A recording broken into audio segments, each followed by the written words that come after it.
Salam, selamat siang saudara sekalian. Bertemu kembali dengan saya, Pendeta Dr. Sabto Harsoyo. Di segmen siang hari ini saudara sekalian, saya dengan sukacita ingin mengajak saudara sekalian untuk sedikit mengambil waktu untuk menggali nilai Kristiani yang sangat-sangat indah dalam kehidupan kita, yang saya beri tajuk yakni theopsychology atau psikologi teologis, yakni sebuah usaha untuk menggali dan menikmati 7 aspek psikologis yang sangat penting, yang sangat dibutuhkan untuk mewujudkan kebahagiaan batiniah kita sebagai orang percaya. Tajuk ini akan saya dasarkan kepada penggalian singkat dan sederhana dari doa yang pernah diajarkan Tuhan Yesus yang terdapat di dalam Matius pasal 6 ayat 9 dan seterusnya ayat 13. Jadi sepanjang pembicaraan singkat pada siang hari ini kita akan fokus untuk mencoba menggali kekayaan kebahagiaan hidup yang diajarkan oleh Tuhan Yesus dalam doa Bapa kami yang terdapat di dalam Matius pasal 6 tersebut. Saudara sekalian yang dikasihi Tuhan Yesus Kristus, apakah masalah pertama yang dibutuhkan untuk mewujudkan sebuah kebahagiaan batiniah? Menurut saya dari ajaran doa Tuhan Yesus, maka masalah pertama yang harus didapatkan di dalam mencapai menikmati kebahagiaan hidup itu ialah masalah pengenalan. Masalah pengenalan.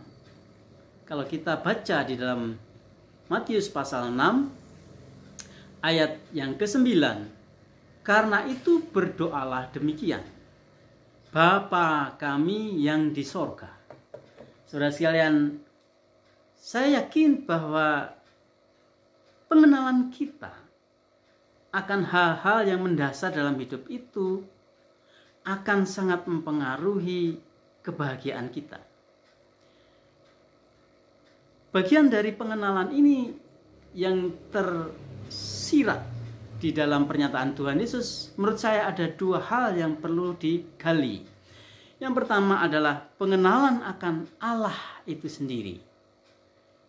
Ini sudah lazim orang-orang Kristen oleh Tuhan Yesus diperkenalkan kepada Allah yang di sorga itu, yang menggambarkan, yang menyatakan mengenai kemahakuasaan Allah dan kemahasempurnaan Allah itu dengan sebutan Bapa. Saudara sekalian, ini saya kira adalah sebuah istilah yang sangat psikologis. Mengapa saya katakan demikian? Karena Bapa atau ayah atau aba, papa dan sebagainya ini bukan sekedar kata-kata dalam pengalaman hidup kita. Bapa itu termuat di dalamnya segala rasa psikologis kita.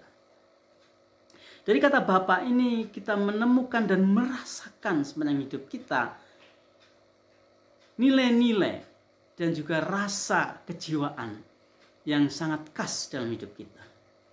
Nah, saudara sekalian yang dikasihi Tuhan Kristus, mengapa menghayati pengenalan Allah sebagai Bapa itu mempengaruhi kebahagiaan kita? Tentu, saudara sekalian, karena setelah manusia jatuh dalam dosa, maka kondisi manusia itu secara rohaniah digambarkan sebagai kondisi yang terasing dan terbuang dan bermusuhan dengan Allah.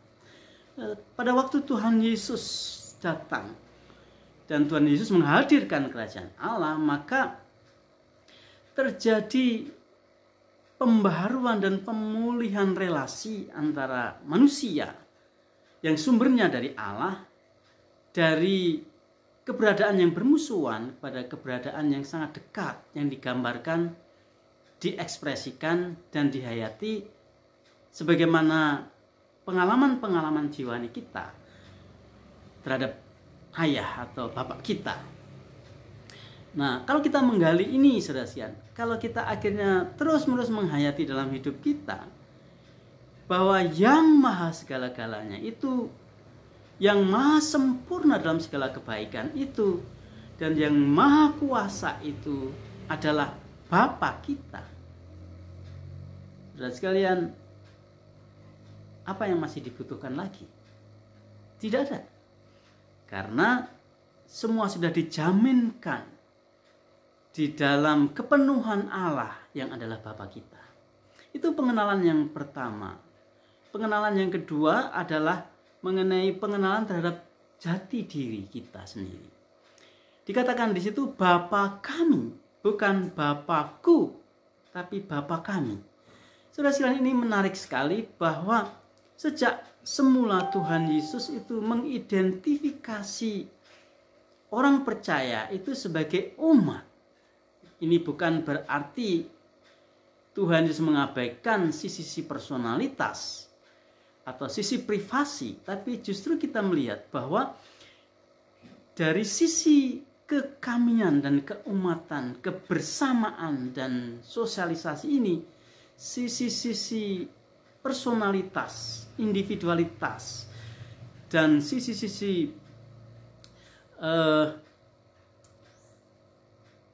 person kita, privasi kita itu dikuduskan. Artinya apa? Artinya kita bisa bertumbuh di dalam personalitas kita, di dalam pertumbuhan yang sehat. Bukan pertumbuhan yang berpusat kepada kepentingan egosentris kita, karena keegoisan selalu menghasilkan penderitaan, keterasingan, dan keterbuangan. Tetapi kebersamaan, keumatan, kekamian itu menciptakan kehangatan. Jadi saudara sekalian, Tuhan Yesus memperkenalkan jati diri setiap orang percaya sebagai person yang hangat, ya, person yang dinamis, person yang utuh di dalam komunitasnya. Pengertian kami juga terus-menerus menolong kita bahwa kita tidak sendiri, kita bisa sharing of life dengan tulus, kita bisa memberi dan membagi hidup, dan kita bisa saling melengkapi sepanjang hidup kita. Dan itulah kebahagiaan kita, karena kita adalah makhluk sosial, bukan makhluk individual. Itu masalah pertama yang penting menurut saya, yang perlu digali dan dikembangkan supaya kita semakin bahagia dalam hidup kita.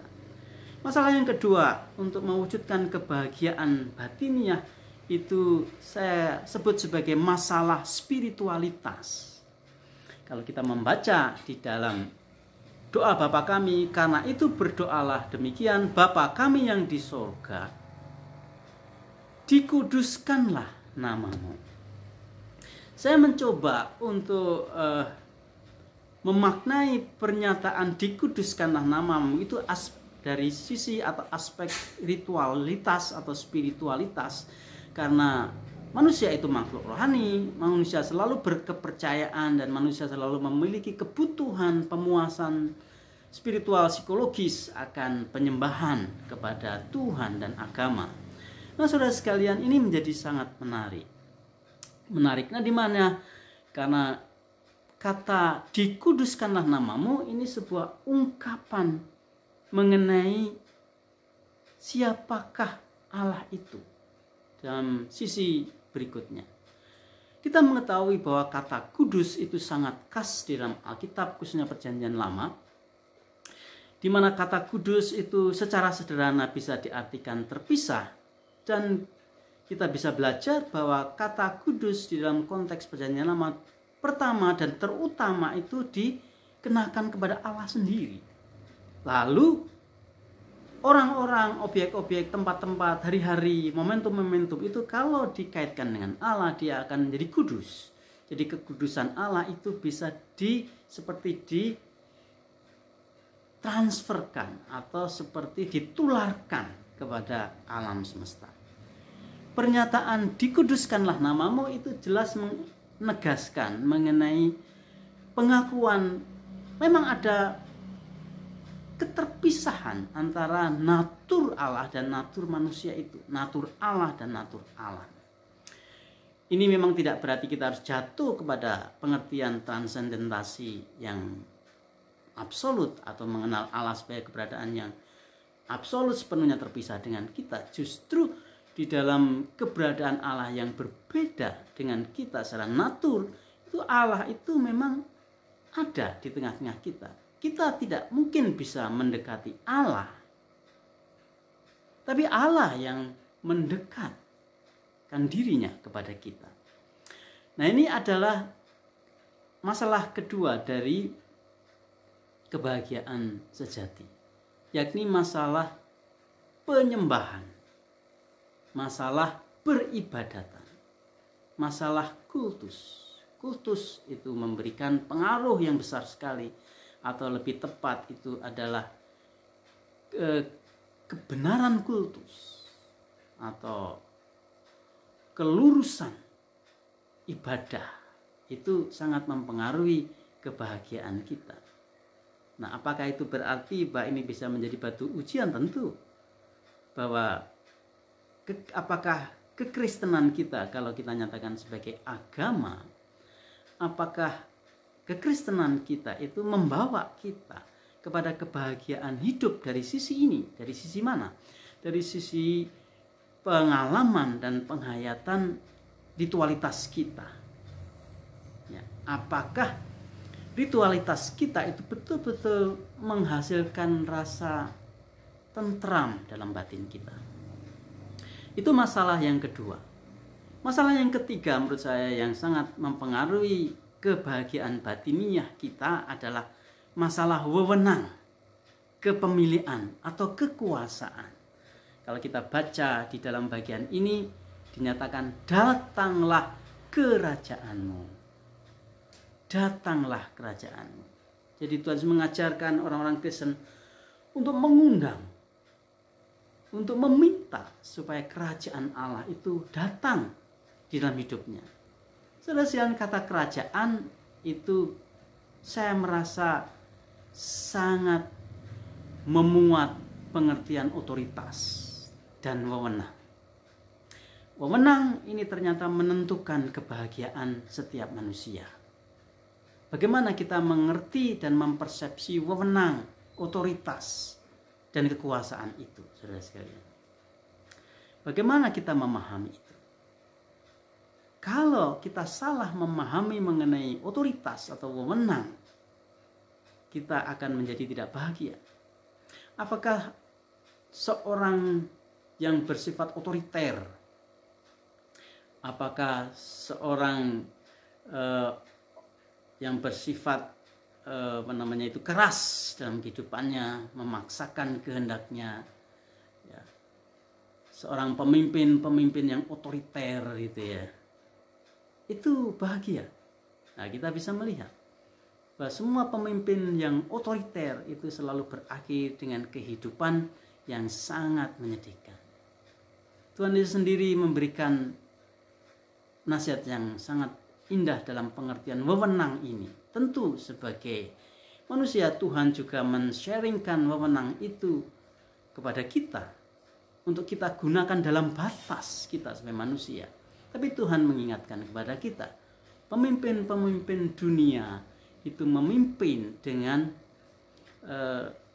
tongkat tangan besi, tetapi orang-orang percaya harus memimpin dengan kasih, saudara sekalian. Nah, ini menjadi sangat menarik.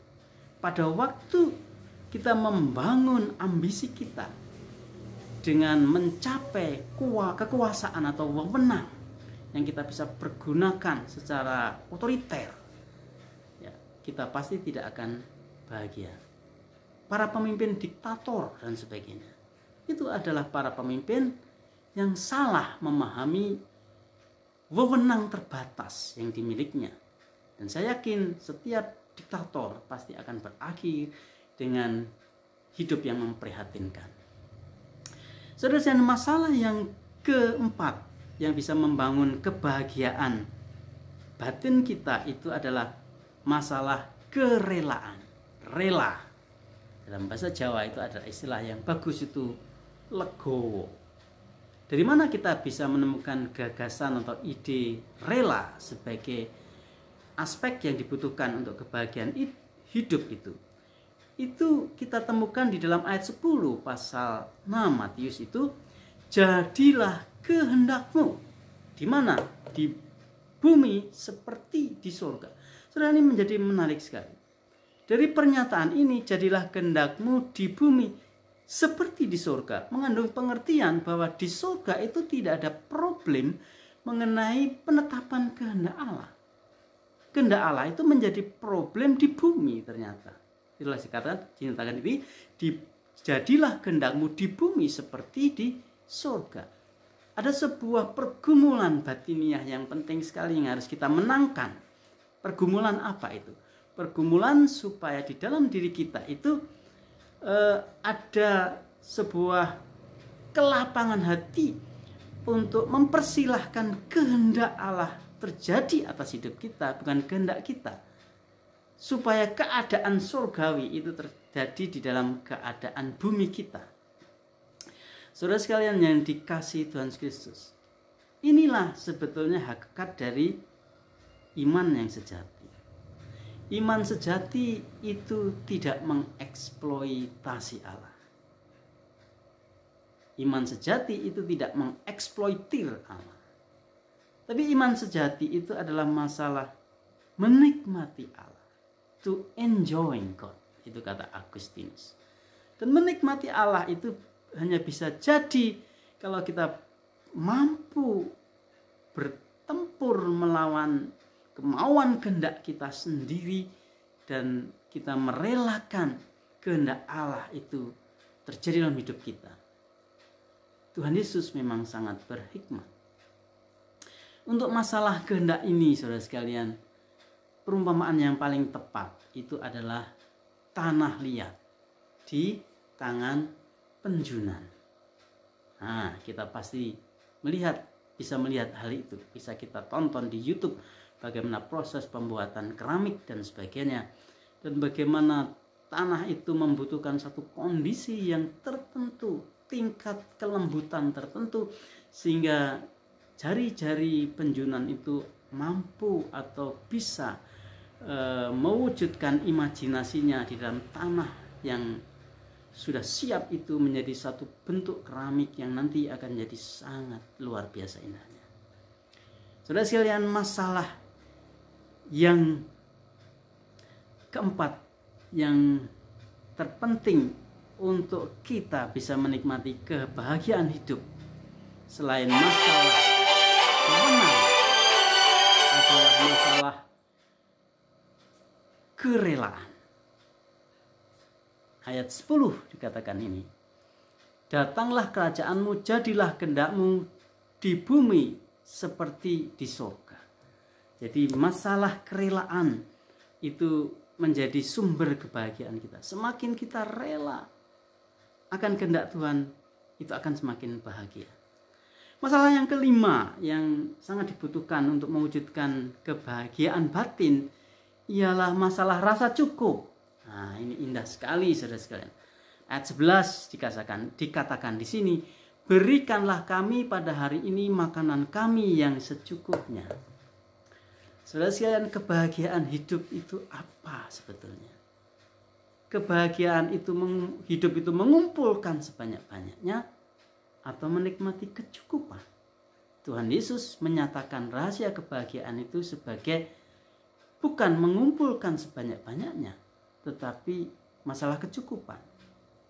Ada seorang dosen yang sangat senior mengajar di kelas, dan beliau bertanya kepada mahasiswa pertanyaan yang sangat menarik. Dia bertanya, menurut kalian apakah yang lebih besar dari yang sangat besar? Apakah yang lebih besar dari yang sangat besar? Apakah yang super besar? Apakah yang hiper besar? Atau yang maha besar? Tidak ada yang bisa jawab. Dan beliau menjawab, yang lebih besar dari yang sangat besar adalah cukup. Dosa itu apa, saudara sekalian? Dosa itu ialah pada waktu manusia tidak mampu memahami batas kecukupannya dan dia membiarkan rasa tidak cukup, tamak itu menguasai hidupnya. Itulah dosa. Nah, saudara sekalian, itu adalah masalah yang kelima yang dibutuhkan, yaitu rasa cukup untuk mewujudkan kebahagiaan. Untuk mewujudkan kebahagiaan batiniah yang keenam adalah masalah kebaikan hati. Masalah kebaikan hati kita bisa baca ayat yang ke-12. Dan ampunilah kami akan kesalahan kami, seperti kami juga mengampuni orang yang bersalah kepada kami. Dosen yang sama pernah mengatakan di kelas, dan saya tidak pernah lupa itu. Beliau mengatakan, kalian boleh tidak punya uang banyak, kalian tetap bisa hidup. Kalian boleh tidak punya kedudukan yang tinggi, kalian tetap bisa hidup. Kalian boleh tidak punya nama termasyhur, kalian tetap bisa hidup. Tetapi yang tidak boleh kalian tidak punya ialah hati yang baik. Kebaikan hati. Saudara sekalian, mengapa orang Kristen harus berbuat baik? Apakah karena akan dibalas oleh Tuhan? Bukan. Mengapa orang Kristen harus berbuat baik? Ya karena dia orang Kristen. Tidak ada alasan lain. Karena dia berbahagia itu dan dia berbuat baik. Karena perbuatan baik hanya bisa dilakukan oleh orang-orang yang berbahagia. Maka kita harus menggali itu, saudara sekalian. Yakni mengalami kebahagiaan karena kita adalah anak-anak kebaikan, bukan anak-anak keburukan. Kita harus kembangkan dalam pikiran kita, kita harus kelola dalam hidup kita.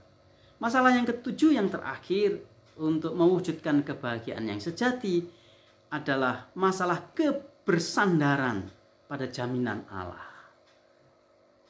Ayat 13, masalah kebersandaran kepada jaminan Allah. Dan janganlah membawa kami ke dalam pencobaan, tetapi lepaskanlah kami daripada yang jahat, karena Engkaulah yang punya kerajaan dan kuasa dan kemuliaan sampai selama-lamanya. Ditutup dengan kata amin. Dalam bahasa Ibrani berasal dari kata aman. Artinya itu ya, sesungguhnya memang demikian. Sungguh-sungguh demikian. Tidak diragukan. Pastilah demikian. Apa yang pasti, saudara sekalian? Yang pasti ialah bagaimana Allah betul-betul bisa menjadi tempat perlindungan ya, dari pencobaan, dari kejahatan. Allah adalah jaminan bahwa setiap orang percaya tidak lagi menjadi anak-anak kejahatan, menjadi budak kejahatan, menjadi alat kejahatan.